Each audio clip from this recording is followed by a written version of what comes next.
મેઘાણી હત્યાની કેનેડામાં હત્યાના કેસમાં મોટો ખુલાસો થયો છે। હત્યા પહેલા મૃતક અને હત્યારા વચ્ચે ઝપાઝપી થયાનું અનુમાન લગાડવામાં આવ્યું છે। સેન્ટ કેથરાઇઝ ખાતેથી ઘરની અંદરથી વિધિનો મૃતદેહ મળ્યો હતો। 15 મેના રોજ બપોરે 4:15 કલાકે પોલીસ ઘટના સ્થળે પહોંચી હતી। લેકશોર રોડ અને લેક સ્ટ્રીટ નજીકના મકાનમાં આ ઘટના બની હતી।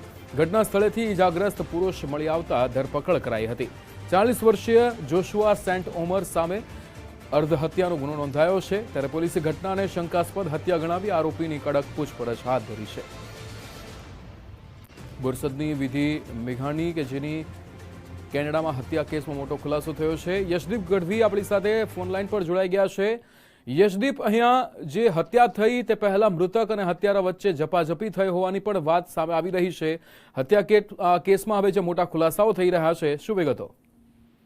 ચોક્કસ વિકાસ, બોરસદની વિધિ મેઘા કે જે છેલ્લા 4 વર્ષથી કેનેડામાં સેટલ થઈ હતી અને ત્યાં રહેતી હતી, તેની અચાનક હત્યાના સમાચાર પરિવારને મળ્યા હતા અને હાલ જે પ્રમાણે અપડેટ આ બાબતે સામે આવ્યું છે, જેમાં જે મૃતક વિધિ છે તેનું કેનેડામાં તેના ઘરમાં જ જે છે મૃતદેહ મળ્યો હોવાની જે છે અત્યારે પ્રાથમિક માહિતી બહાર આવી છે। 15 મેના રોજ બપોરે 4:15 કલાકે પોલીસ તેના ઘરે પહોંચી હતી, જ્યાં તેને લોહી લુહાણ હાલતમાં તેનો મૃતદેહ મળી આવ્યો હતો।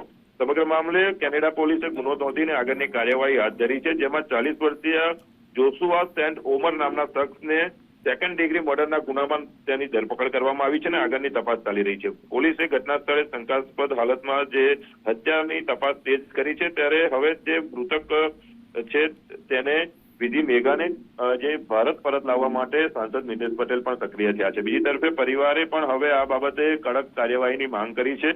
કારણોસર જે વિધિની હત્યા થઈ તેને લઈને કોઈ ચોક્કસ માહિતી બહાર નથી આવી, પરંતુ વિધિ અને જે હત્યારો છે તેના વચ્ચે ક્યાંક ઝપાઝપી થયા હોવાનું જે છે હાલ પ્રાથમિક માહિતી બહાર આવી રહી છે। એટલે કે કયા કારણોથી આ સમગ્ર હત્યાને અંજામ આપવામાં આવ્યો છે તે આગળ તપાસમાં ખુલશે, પરંતુ અત્યારે હત્યારાને જે કેનેડાની પોલીસ છે તેણે ઝડપી પાડ્યો છે। જી બિલકુલ જશદીપ, સમગ્ર માહિતી સાથે જોડાવા બદલ આપનો આભાર।